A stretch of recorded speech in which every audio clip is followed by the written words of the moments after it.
Long ago, in a very olden time, there lived a powerful king. Some of his ideas were progressive, but others caused people to suffer. One of the king's ideas was a public arena as an agent of poetic justice. Crime was punished, or innocence was decided by the result of chance. When a person was accused of a crime, his future would be judged in the public arena. All the people would gather in this building. The king sat high up on his ceremonial chair. He gave a sign.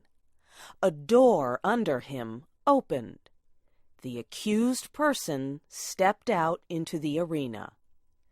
Directly opposite the king were two doors. They were side by side, exactly alike. The person on trial had to walk directly to these doors and open one of them. He could open whichever door he pleased. If the accused man opened one door, out came a hungry tiger, the fiercest in the land. The tiger immediately jumped on him and tore him to pieces as punishment for his guilt. The case of the suspect was thus decided. Iron bells rang sadly. Great cries went up from the paid mourners, and the people, with heads hanging low and sad hearts, slowly made their way home. They mourned greatly that one so young and fair, or so old and respected, should have died this way. But if the accused opened the other door, there came forth from it a woman, chosen especially for the person. To this lady he was immediately married in honor of his innocence. It was not a problem that he might already have a wife and family, or that he might have chosen to marry another woman. The king permitted nothing to interfere with his great method of punishment and reward. Another door opened under the king, and a clergyman, singers, dancers, and musicians joined the man and the lady. The marriage ceremony was quickly completed. Then the bells made cheerful noises. The people shouted happily, and the innocent man led the new wife to his home, following children who threw flowers on their path. This was the king's method of carrying out justice. Its fairness appeared perfect. The accused person could not know which door was hiding the lady.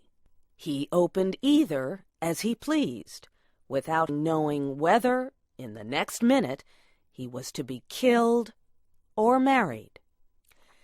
Sometimes the fierce animal came out of one door, sometimes it came out of the other. This method was a popular one. When the people gathered together on one of the great trial days, they never knew whether they would see a bloody killing or a happy ending. So everyone was always interested. And the thinking part of the community would bring no charge of unfairness against this plan. Did not the accused person have the whole matter in his own hands?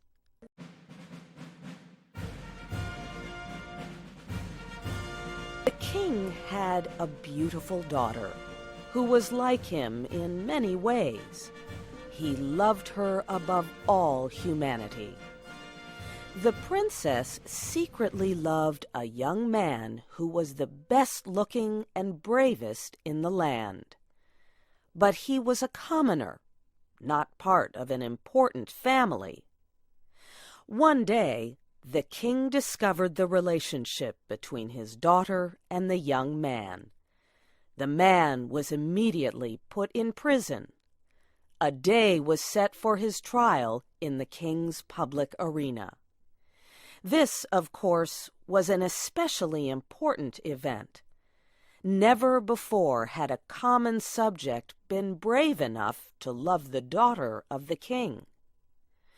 The king knew that the young man would be punished, even if he opened the right door, and the king would take pleasure in watching the series of events, which would judge whether or not the man had done wrong in loving the princess.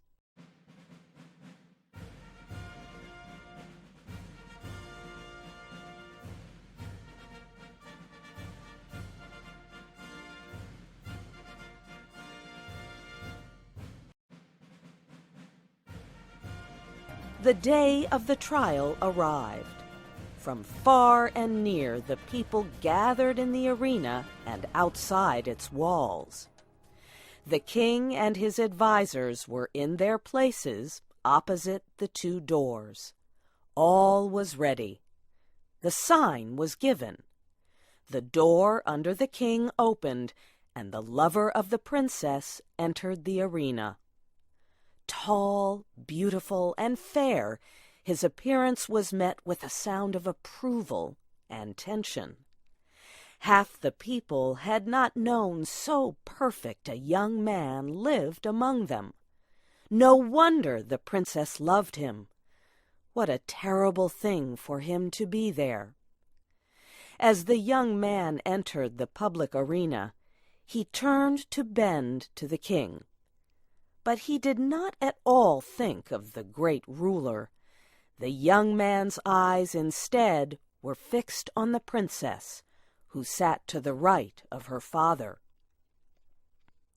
From the day it was decided that the sentence of her lover should be decided in the arena, she had thought of nothing but this event.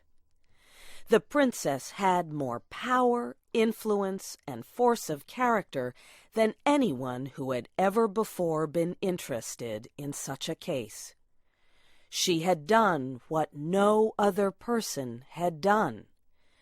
She had possessed herself of the secret of the doors. She knew behind which door stood the tiger, and behind which waited the lady. Gold and the power of a woman's will had brought the secret to the princess. She also knew who the lady was.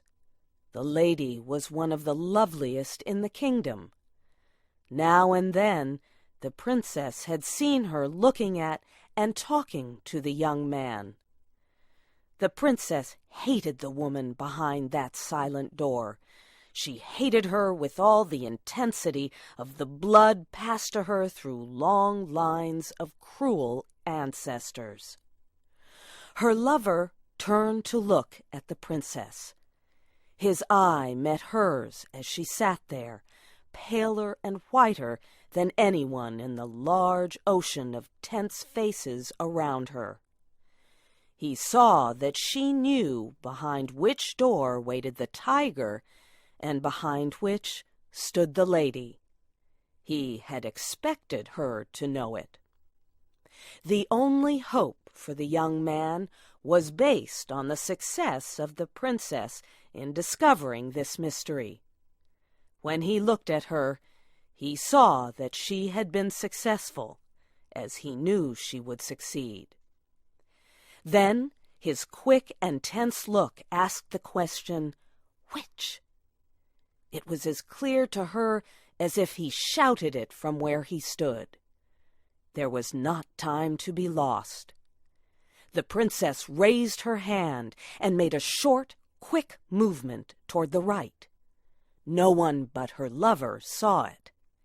Every eye but his was fixed on the man in the arena.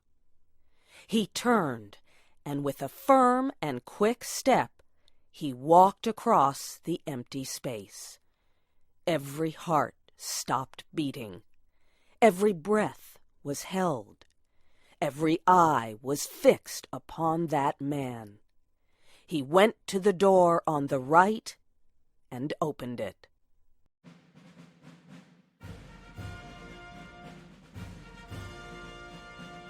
Now, the point of the story is this. Did the tiger come out of that door, or did the lady? The more we think about this question, the harder it is to answer. It involves a study of the human heart. Think of it not as if the decision of the question depended upon yourself, but as if it depended upon that hot-blooded princess, her soul at a white heat under the fires of sadness and jealousy. She had lost him, but who should have him? How often in her waking hours and in her dreams had she started in wild terror and covered her face with her hands? She thought of her lover opening the door on the other side of which waited the sharp teeth of the tiger. But how much oftener had she seen him open the other door? How she had ground her teeth and torn her hair when she had seen his happy face as he opened the door of the lady. How her soul had burned in pain when she had seen him run to meet that woman with her look of victory. When she had seen the two of them get married, and when she had seen them walk away together upon their path of flowers, followed by the happy shouts of the crowd, in which her one sad cry was lost. Would it not be better for him to die quickly and go to wait for her in that blessed place of the future? And yet, that tiger, those cries, that blood! Her decision had been shown quickly, but it had been made after days and nights of thought. She had known she would be asked, and she had decided what she would answer, and she had moved her hand to the right. The question of her decision is one not to be lightly considered, and it is not for me to set myself up as the one person able to answer it. And so I leave it with all of you. Which came out of the open door, the lady or the tiger?